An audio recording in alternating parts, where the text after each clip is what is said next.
Olá, meus queridos! Sejam todos muito bem-vindos ao canal Ciência Educa.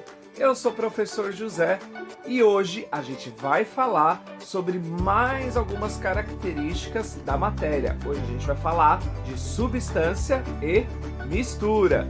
Fiz um esquema aqui para vocês com a característica de cada uma. A gente também vai ver gráficos de curva de aquecimento, uma aula completa, bem especial para vocês. Já aproveita, deixa o seu like, se inscreve no canal, dá essa força e bora pro estudo.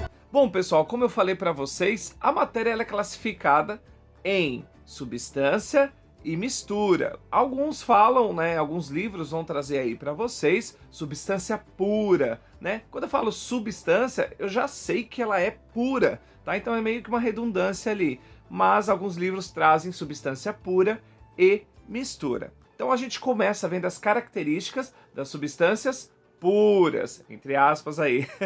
Então, olha só ali no meu slide. A substância pura, ela vai ter uma única substância, ou seja, ela vai ser formada apenas por um tipo de material específico. Ela não vai conter nenhum outro tipo de material. Ela vai ser pura, né? Ela vai apresentar também, galera, propriedades bem definidas e específicas, como densidade, temperatura de fusão e temperatura de ebulição. Exatamente, essas daí são propriedades específicas da matéria. E quando a substância é pura, ela vai apresentar isso muito bem definido. Por exemplo, a água, né? A água tem uma densidade definida, ela vai ter um ponto de fusão e ebulição definidos, certo? Formada por unidades químicas iguais, sejam átomos ou moléculas. Então, eu coloquei ali embaixo para vocês algumas características, alguns exemplos, né? Como, por exemplo, o gás hélio. O gás hélio é formado apenas por átomos de hélio. O gás oxigênio, formado apenas por átomos de oxigênio. H2O, a nossa famosa água, né? Ela é formada por moléculas apenas de H2O, água pura, né? É apenas H2O. Ali o gás nitrogênio, formado apenas por átomos de nitrogênio. Ela ainda pode ser dividida em substâncias simples e substâncias compostas, lembrando que as substâncias simples formadas por um único elemento químico e substâncias compostas formadas por dois ou mais elementos químicos. Eu vou gravar uma videoaula falando sobre substâncias simples e substâncias compostas ainda aí para vocês, certo? A tabela periódica apresenta muitas substâncias puras, então eu coloquei ali algumas delas, né, nos seus 3 estados físicos da matéria. No caso dos metais, por exemplo, né, no estado sólido. Já no estado gasoso, eu tenho o gás oxigênio. Nos líquidos, eu tenho o mercúrio e o bromo, por exemplo, certo? Agora, a gente vai o quê? Analisar um gráfico, né, de curva de aquecimento. Então, reparem aí, eu tenho uma substância. Essa substância está sendo representada aqui nesse meu gráfico de curva de aquecimento. Então reparem, eu tenho um eixo X, onde eu tenho o tempo, e eu tenho o eixo Y, onde eu tenho a temperatura. Em azul ali do lado esquerdo, eu tenho a temperatura de fusão, que é 0 graus Celsius, quando eu falo ali da água, e temperatura de ebulição, 100 graus Celsius. Então vamos dar uma olhadinha ali. Então reparem, bem no encontro do meu eixo X e Y, a minha água está no seu estado sólido.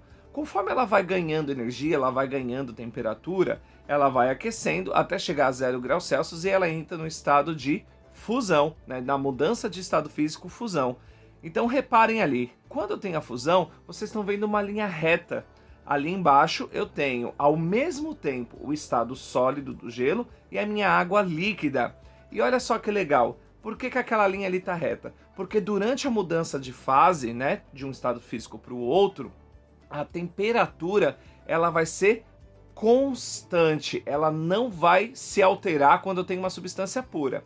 Ela só vai se alterar a partir do momento que todo o sólido, no caso ali o meu gelo, derreter. Quando o meu gelo terminar de derreter, aí ela continua ganhando energia, né? Passa totalmente para o estado líquido e lá em cima, depois de ganhar muita energia, ela vai passar do estado líquido para o estado de vapor, né? Conhecido como ebulição. Reparem novamente que a minha linha está reta.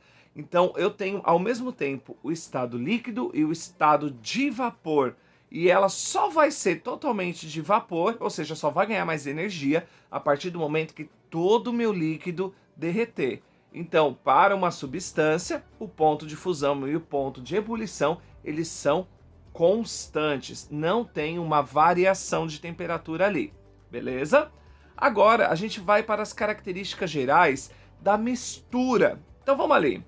Olha aí no slide. Quando eu falo de uma mistura, eu tenho a união de duas ou mais substâncias. Então, eu tinha primeiro uma substância, certo? Ali pura.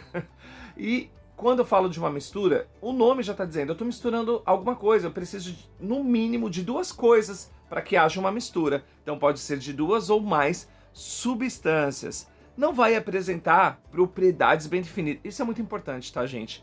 A mistura não apresenta propriedades bem definidas, né? A densidade pode mudar, o ponto de fusão, o ponto de ebulição, eles não vão ser constantes durante a mudança de fase.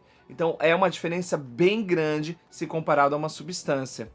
A dissolução pode ou não acontecer, ou seja, nessa mistura pode não acontecer a dissolução de algumas das substâncias presentes. Então eu coloquei o exemplo ali para vocês.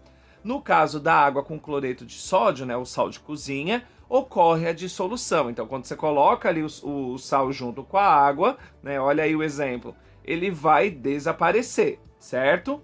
E quando você mistura a água com óleo, você tem uma mistura. Você tem duas substâncias, você vai ter duas fases ali. O que vai caracterizar pra gente em misturas, né? Essas misturas podem ser homogêneas ou heterogêneas. Reparem aí, então na mistura de água com cloreto de sódio é uma mistura homogênea, eu consigo identificar apenas uma fase. Já na mistura entre água e óleo é uma mistura heterogênea, eu consigo identificar bem certinho a fase do óleo e a fase da água. Trouxe ainda ali para vocês outros exemplos, como por exemplo o ar atmosférico. O ar atmosférico é uma mistura de gases, lembra? 78% nitrogênio, 21% a gente tem gás oxigênio e os outros 1% vários outros tipos de gases, como gás carbônico, gás argônio, entre outros. Ainda tem o vapor de água, certo? A gente também tem a água em si, ela é uma mistura, tirando a água pura, né? Então, a água do mar, não preciso nem falar, né? É uma mistura de água com sais, certo?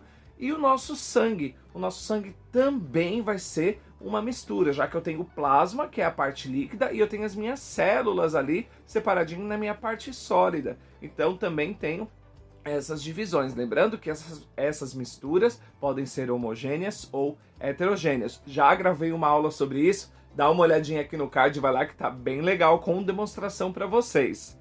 Agora a gente vai lá analisar um gráfico de curva de aquecimento de uma mistura. Então eu coloquei ali para vocês uma mistura genérica, certo? Variação no ponto de fusão e também no ponto de ebulição. Então reparem aí no nosso gráfico, a mesma coisa da outro. No eixo X eu tenho o tempo, no eixo Y eu tenho a temperatura. Agora aparece ali um ΔT pra gente. Aquele delta, né, o ΔT está representando pra gente a variação de temperatura. Então vamos lá, no encontro do meu eixo X e Y, eu tenho meu estado sólido. Percebam ali, esse meu estado sólido, ele vai ganhando temperatura até chegar no início da fusão. Reparem, eu não tenho mais um ponto de fusão e um ponto de ebulição bem definidos. O meu ponto de fusão, se vocês olharem ali, ele está inclinadinho. Reparem que eu até coloquei em vermelho para vocês. Eu tenho uma variação. Ele continua ganhando, mesmo que pouco, mas ele continua ganhando energia, ele continua esquentando.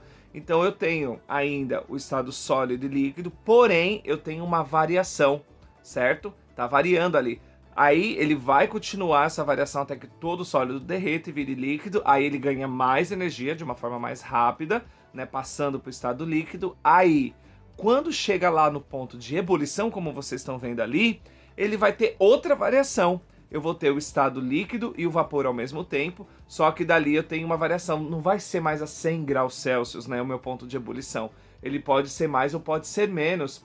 Isso vai depender um pouquinho das misturas que a gente está avaliando. A partir do momento que todo o líquido evaporou, aí eu tenho só o vapor, ele continua ganhando energia. Então percebam, no meu ponto de fusão e o meu ponto de ebulição vai ocorrer variações, né, quando eu tenho uma mistura. Mas professor, essa variação sempre vai ocorrer no ponto de fusão e ebulição?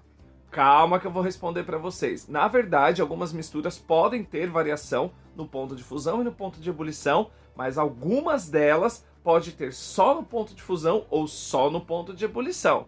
Vamos dar uma olhadinha ali em outros 2 gráficos de curva de aquecimento para você.